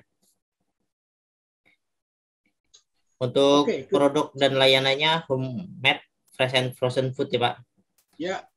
Lalu untuk penyembuhannya, produk dibuat setelah dipesan. Jadi produk akan dibikin setelah ada pesanan masuk dari customer. Lalu update menunya setiap 2 bulan. Jadi kita update terus menunya biar ada refresh. Lalu diskon untuk pembelian di atas 20 piece. Kita memberikan diskon, kalau lebih dari 20 kita kasih diskon berapa persen gitu. Ya. Lalu untuk pengirimannya sendiri kita 30 menit. Pintu bono gini. Gue bono gini tuh. Iki tembakan wis rampung. Tolong teman-teman, ada yang bocor, tolong. Oke, terus? Oke, lalu kita juga free ongkir untuk setiap pembelian minimal 50.000, Pak. Good. Lalu free produk untuk menu baru. Jadi kalau setiap kita mengeluarkan produk-produk baru, kita mengasih fee-nya setiap macam produknya. Ya. Oke, untuk pengembangan kelebihannya, size dan bahan isian bisa disesuaikan atau custom order. Itu jadi kalau customer mau minta, ada yang mau ganti isian, itu kita bisa custom, Pak. Lalu packingnya yang unik dan menarik biar konsumen merasa bisa nambah lagi nanti kalau pesan lagi, kalau packingnya bagus. Lalu variannya mengikuti tren. Kalau tren-tren yang sekarang mau tren apa, kayak dibikin yang unik-unik gitu, Pak. Lalu signature produknya itu kita sesuaikan juga, ada kalau ada requestan. Lalu cepat dalam penyajian, kita lebih cepat lagi. Program khusus untuk customer ulang tahun, Pak. Jadi kita ada program khususnya, kalau customer mau ulang tahun itu mau di custom mau gimana, kita ikutin sesuai permintaan pelanggan. Sudah itu aja ya, Pak. Oke, keren ya. Jadi produk utamanya adalah frozen food sebenarnya, ya. Iya. Frozen food yang dibuat homemade gitu ya. Yang dibuat homemade dan dalam keadaan fresh gitu ya. Oke, dari sini kita bisa memahami, teman-teman sudah bisa melengkapi peta nilai dan profil pelanggan ini dengan cukup bagus ya, cukup spesifik. Kita beri aplaus buat kelompok 3 ya. Sekarang siap untuk kelompok 6. Ayo, siapa yang jadi presenternya? Silakan. Setelah itu siapkan, setelah kelompok 6 siapa yang belum? Ada kelompok 4, 5, dan 1. Oh, ini belum. Ini apa ini? Ini grup berapa?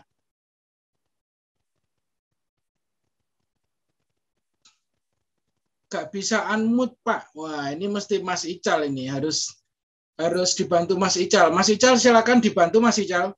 Sudah, Pak. Bisa, Ya, Pak. ya, sudah, Bisa Pak. ya? Sudah. Oke. Ya, ini adlibsnya. Ini apa? Masih kelompok berapa tadi ini? 3, Pak. Masih kelompok 3 ya? Iya, 3. Oke, apa adlibsnya? Adlibsnya itu produk dan layanan itu sangat sesuai untuk ibu pekerja dan karyawan kantor yang menginginkan kemudahan dan kepraktisan dalam menyajikan makanan, Pak. Dengan menyediakan varian produk beragam dan 30 menit layanan pengiriman. Oke, keren ya. Sebut aja produk frozen food homemade ini sangat sesuai untuk ibu pekerja dan seterusnya. Oke, Mas, terima kasih ya. Sekarang silakan grup 6. Ayo, grup 6. Oke, Pak.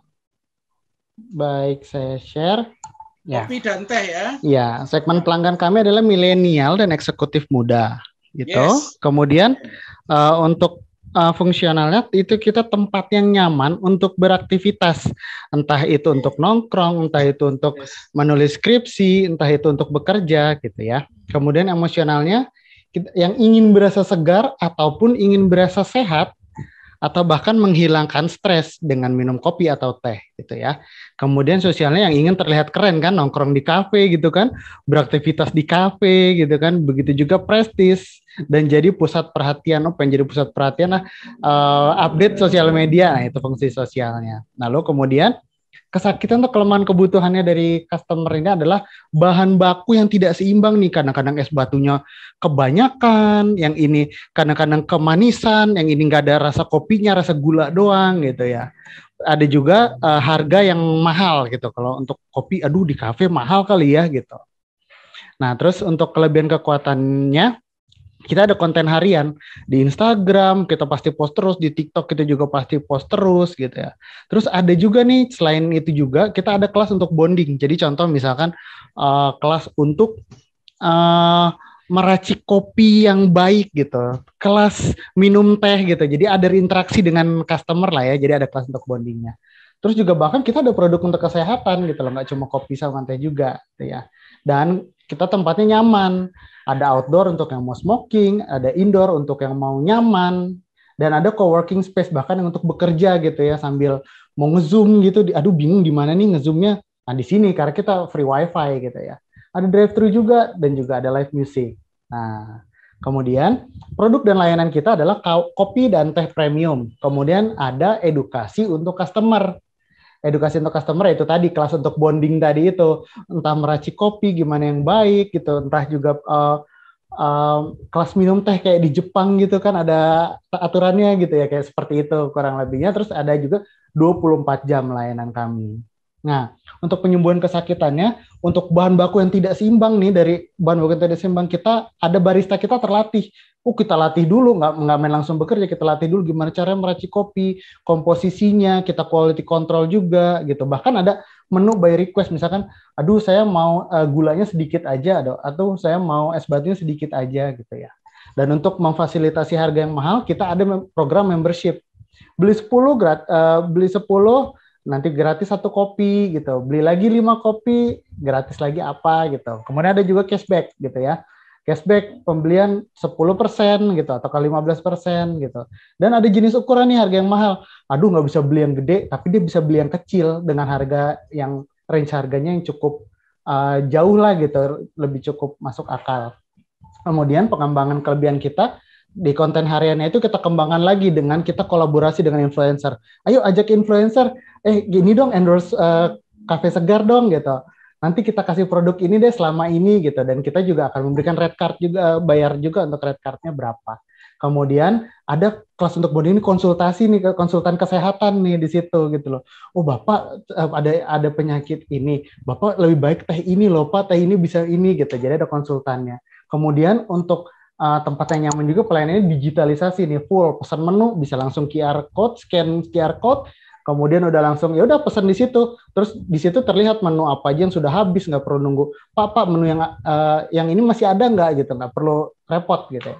Kemudian desain indoor yang inovasi dan sesuai kebutuhan. Ini kita indoornya kita set gitu kan, misalkan oh ini area untuk yang rame-rame untuk anak muda yang sering pengen nongkrong, di area sini untuk yang meja-meja besar untuk family, area sini indoornya untuk yang co-working space gitu.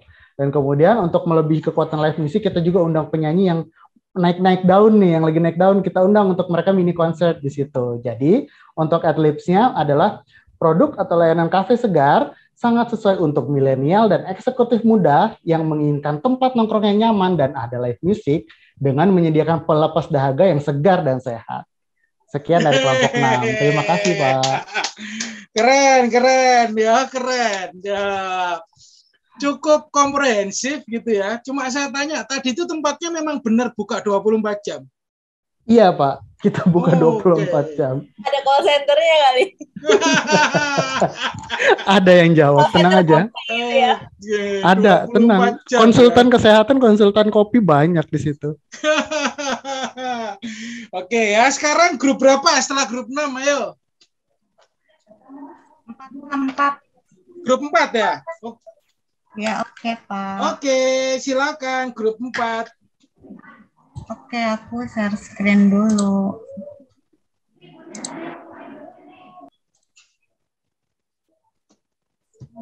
Salah.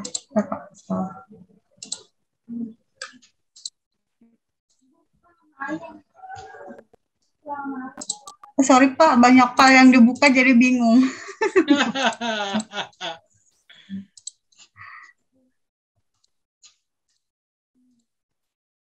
Oke, apa udah terlihat Pak? Ya, sudah. Oke.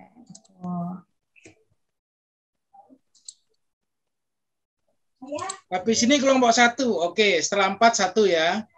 Berarti terakhir kelompok 5. Oke, aku udah boleh mulai Pak. Silakan. Ayo. Oke, aku flashback sedikit di minggu lalu. Nama usaha kita adalah Rain Clothing, bergerak di produksi dan penjualan pakaian segala usia dari balita hingga dewasa. Oke. Oke. Pekerja segmennya dulu siapa? Kenapa Pak? Segmen. Oke. Segmen pelanggan kita adalah karyawan, para pekerja, ibu rumah tangga dan penggila fashion. Segmen pelanggan kita. Terus fungsinya adalah kita ingin memberikan kebutuhan fashion untuk pelanggan. Kita juga ingin memberikan, selain ingin memberikan fashion, tentunya kita memberikan harga yang terjangkau dari fashion yang kita jual. Terus kita juga menciptakan tersedianya pilihan akan kombinasi dari produk yang kita jual yang diinginkan oleh konsumen. Lalu kelemahan produk kita adalah karena kita buka toko online, jadi kemungkinan para konsumen agak ragu mempertimbangkan harga, mempertimbangkan kualitas produk kita, dan mempertimbangkan biaya kirim yang mungkin mahal. Tapi di balik kelemahan kita juga punya kelebihan. Otomatis harga yang kita kasih akan lebih murah karena kita produksi pakaian itu sendiri. Jadi kita adalah orang pertama yang memproduksi, jadi harga sudah pasti murah. Lalu selain harga murah, kita tetap memperhatikan kualitas produk. Jadi harga murah, produk kita tetap berstandar tinggi. Jadi harga murah, produk juga tidak murahan. Lalu model yang kita kasih juga diupdate setiap bulannya karena kita memiliki desainer.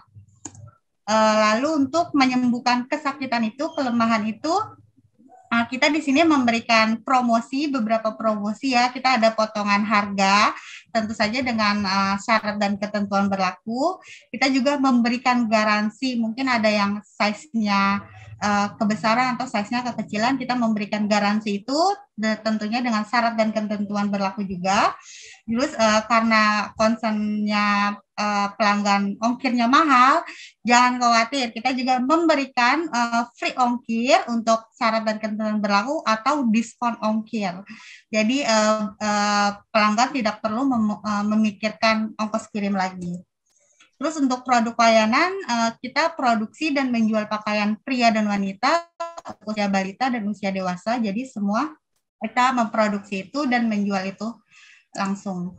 Terus kelebihan kita adalah cara pemesanan mudah. Kita tersedia di offline, kita juga tersedia di online. Jadi sangat mudah untuk cari toko kita Rain Clothing. Terus cara pengajuan garansi juga mudah, bisa via aplikasi atau chat langsung ke CS kita nantinya. Terus kita juga memiliki banyak partner pengiriman di Jakarta. Kita bisa ada Gojek, GoSend. Di luar kota kita kerjasama dengan semua partner ekspedisi. Terus diskon dan promosi yang kita adakan setiap minggu, kita juga bisa ikut nanti hari pelanggan, kita bisa ada 11-11, 12-12, kita akan push dengan promosi di penjualan kita. Terus kita juga bisa menerima request sablon. Jadi kita tidak hanya menjual barang yang kita jual, tapi kita bisa menerima pesanan atau konsumen ada desain tertentu yang mau kita buat, tapi tentunya dengan syarat dan ketentuan berlaku. Lalu kita juga membuka reseller untuk bergabung bersama kita. Jadi pengrekrutan reseller mudah dan tidak susah. Lalu value-nya, Rain Clothing adalah jasa dan penjualan sangat sesuai untuk penggila fashion, pekerja atau karyawan, serta ibu rumah tangga yang menginginkan tampil menawan dengan harga terjangkau dengan menyediakan konsultan fashion untuk Anda. Oke. Thank you, tepuk tangan. By the way tadi ada konsultannya ya? Yes, konsultan fashion. Ya Pak, konsultan fashion Pak. Jadi kayak CS merangkap konsultan. Oh, CS merangkap konsultan ya. Ada help desk-nya ya, Tri ya? Iya betul. Keren ya. Saya bayangkan ini bisnisnya pasti bisnis besar ini ya, karena semua dilayani gitu ya. Palu gada gitu ya kira-kira. Lu butuh apapun gua ada gitu ya, mulai ibu rumah tangga, anak-anak semuanya dilayani gitu ya. Lu mau apa gue jual gitu Pak. Oke, tepuk tangan untuk grup 4 ya. Sekarang silakan grup Lele nomor grup 1, ayo. Grup 1 siapa? Akhirnya setelah melalui perdebatan panjang pesannya tadi berkeliaran ke sana sini, sekarang siapa yang dipilih jadi presenter? Ayo grup 1. Presenternya Mas Niko, Pak. Oke, akhirnya Mas Niko. Silakan Mas Niko. Mas Niko, berangkat. Saya share screen dulu ya, Pak. Ya. Oke.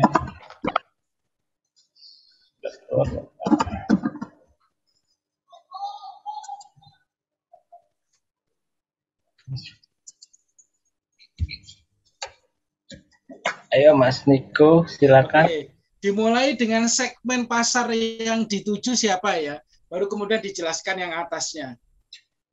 Ya. Bang Yeri aja Bang. Ayo Mas Niko tinggal dibacain aja kok Mas Niko. Segmen pasarnya Bang Yeri Bang. Yang di bawah. Silakan Mas Niko. Bang Yeri aja Bang, ragu saya.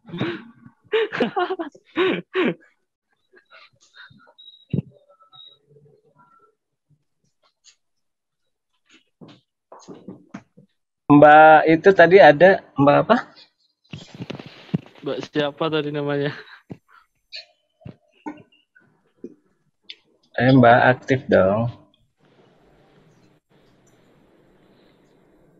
Ayo silakan, siapa akhirnya? Oh iya saya aja Pak. Oke. Ya, siap. Mbak Wahyu ya.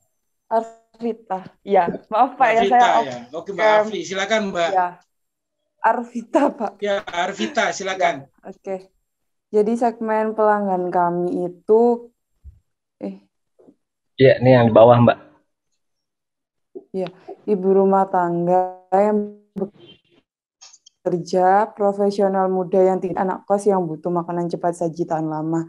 Soalnya kan kalau orang-orang seperti itu butuh waktu yang singkat untuk menyajikan makanan gitu Pak, kan soalnya sibuk dengan kegiatannya masing-masing gitu kan. Terus untuk pekerjaan pelanggan, fungsinya ibu rumah tangga yang sibuk bekerja yang tinggal sendiri, pekerja muda tadi, sama untuk anak kos tadi. Terus untuk emosionalnya menghemat waktu menyajikan makanan untuk keluarga ataupun diri sendiri. Untuk sosialnya menu yang cukup unik, tradisional, dan cukup bergengsi sih Pak. Kemudian untuk kesakitan ataupun kelemahan kebutuhan pelanggan, biasanya kan pelanggan itu kesulitan untuk mengolah lele hidup, jadi kan harus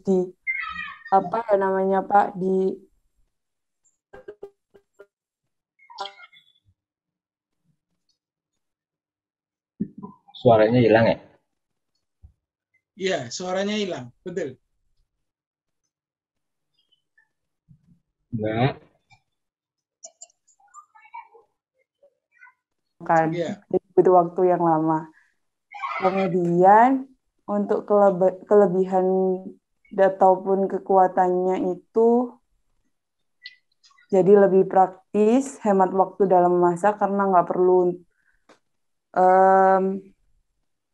proses untuk mengolah yang selain penggorengan, jadi langsung bisa digoreng gitu. Terus sudah ada bumbunya dan itu lebih meresap karena kan kalau lele frozen itu pasti bumbunya udah lama gitu kan Pak masuk ke daging lelenya. Kemudian untuk stok makanan jadi bisa dijadikan untuk stok anak-anak kos atau ibu-ibu yang bekerja itu, biar langsung kalau dibutuhkan langsung udah ada gitu. Kemudian untuk produk dan layanan yang diberikan itu lele bumbu, yaitu lele frozen itu Pak, lele bumbu frozen. Untuk penyembuh kesakitannya, jadi produk hanya butuh digoreng atau dipanaskan, jadi langsung hanya digoreng aja, udah jadi, dan bumbu sudah diracik oleh chef kami dan diawasi oleh ahli gizi. Waktu penyajian juga sangat singkat, cukup 3 menit saja karena hanya penggorengannya aja. Untuk pengembangan kelebihannya, jadi itu juga termasuk produk siap saji, tapi bukan yang produk siap saji yang tetap sehat gitu ya Pak ya, karena juga ada ahli gizinya. Kemudian tersedia beragam rasa dan variasi size, seperti lelenya itu ada yang ukurannya besar-besar itu berapa kilo gitu Pak, dengan ukuran yang besar-besar. 1 kilo dengan ukuran yang besar kan biasanya 3 gitu mungkin Pak ya. Jadi variasi bisa ukuran yang besar-besar ataupun ingin cari size lele yang ukuran sedang. Dan untuk proses pengolahan kita menjaga higienis ya Pak, agar tetap higienis tanpa pengawet agar bisa bertahan tanpa pengawet dan bisa bertahan cukup lama.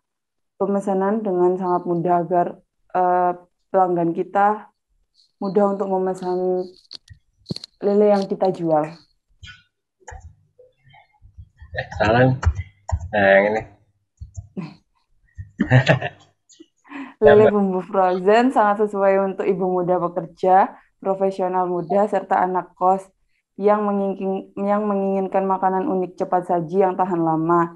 Dengan menyediakan lele bumbu frozen aneka rasa dan pilihan ukuran. Tersedia di semua online shopping serta didukung instan kurir same day juga bisa pay later juga. Alhamdulillah bisnis lelenya di Banjarmasin. Oke, itu sih Pak. Sudah. Pak. Oke, terima kasih ya. Kita beri aplaus dulu untuk grup 1. Saya nggak tahu kenapa Lele hari ini nggak sama dengan minggu lalu. Minggu lalu kan heboh, rame, happening gitu ya. Apa yang terjadi dengan Lele ini? Ada yang bisa jawab nggak? Pemilik lelenya lagi ke Papua, Pak. Lelenya lagi pemiliknya lagi ke Papua.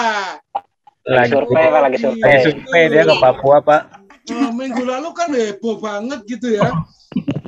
Oke, sekarang grup terakhir. Oke, silakan kelompok 5. Kelompok 5 ini toko roti ya, ingat saya. Silakan, Mas. Pak.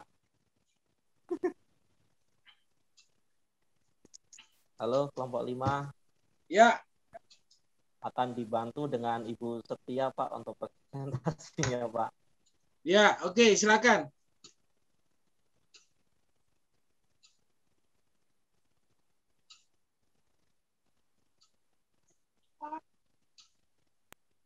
Ibu Setia.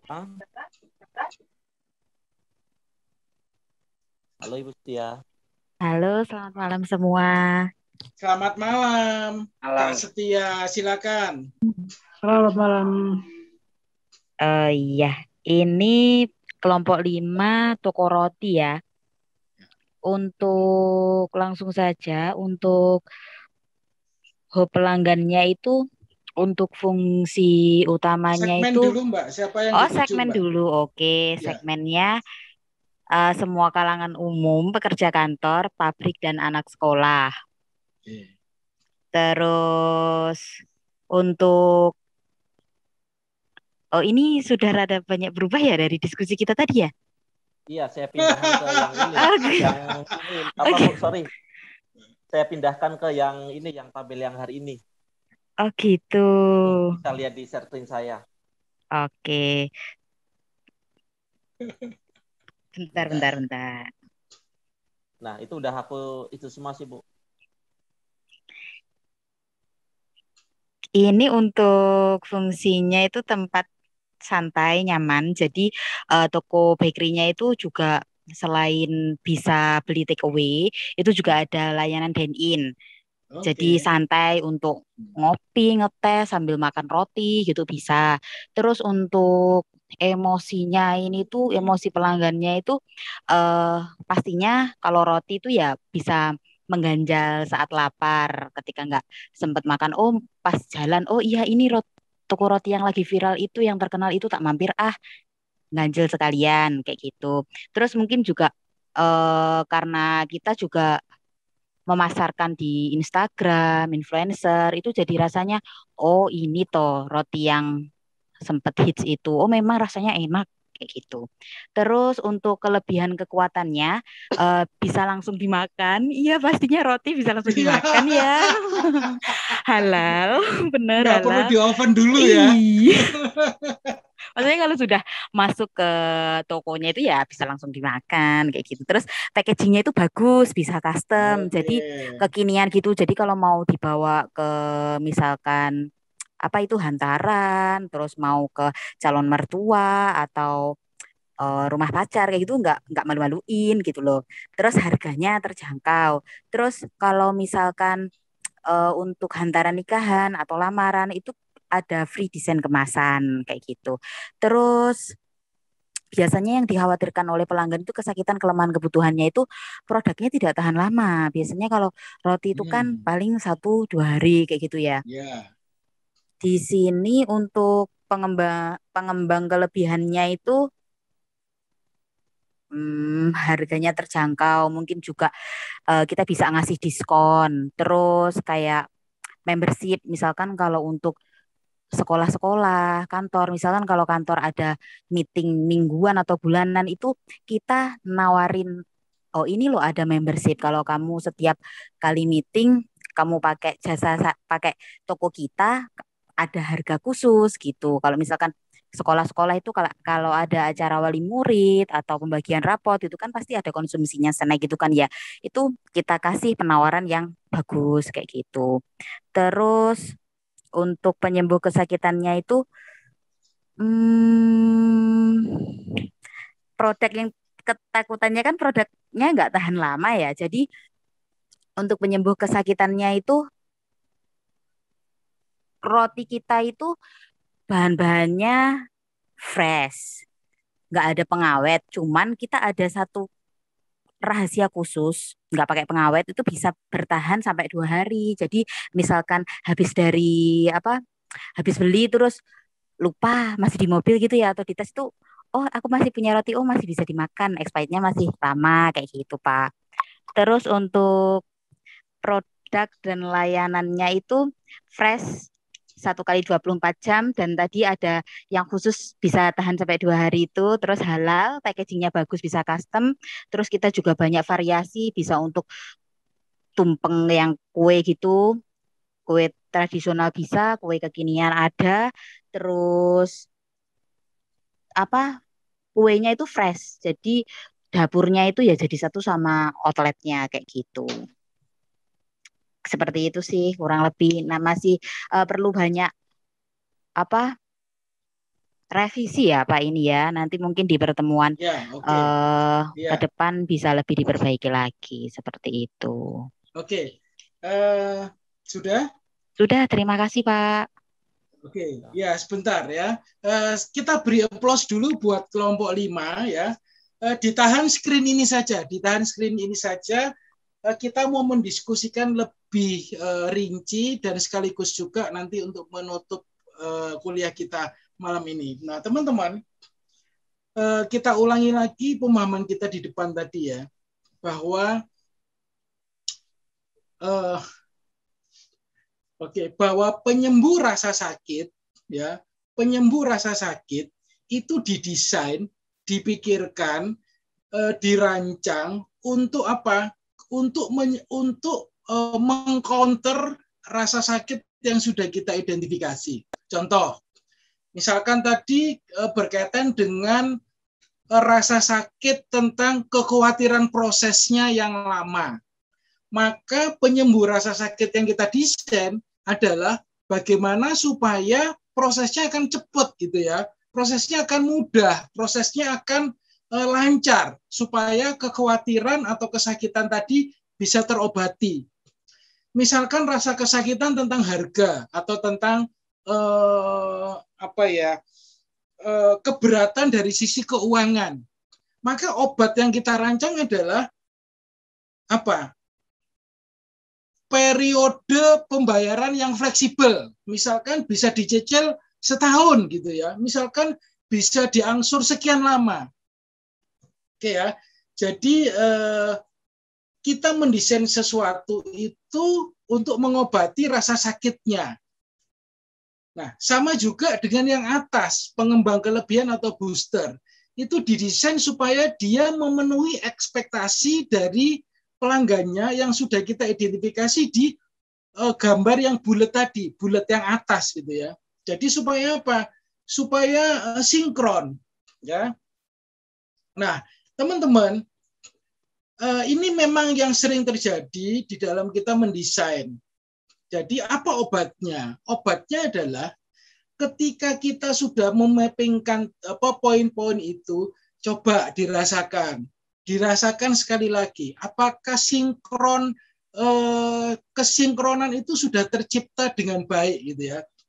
Jadi apakah kecocokan antara sisi kiri dan kanan itu sudah tercipta dengan baik. Karena basically kan kita ketemu yang kanan dulu, yang bulat, lalu kita mendesain yang kotak ini untuk merespon apa yang ada di yang bulat gitu.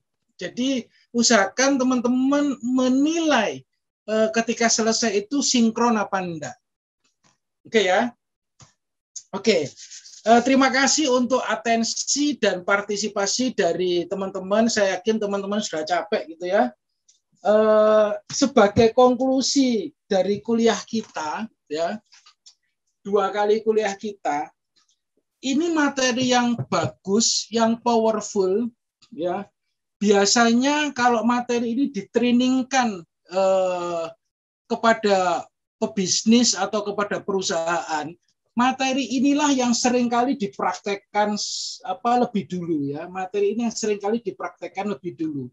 Karena ini secara secara gamblang dia menggambarkan bisnis kita tuh seperti apa sih gitu ya.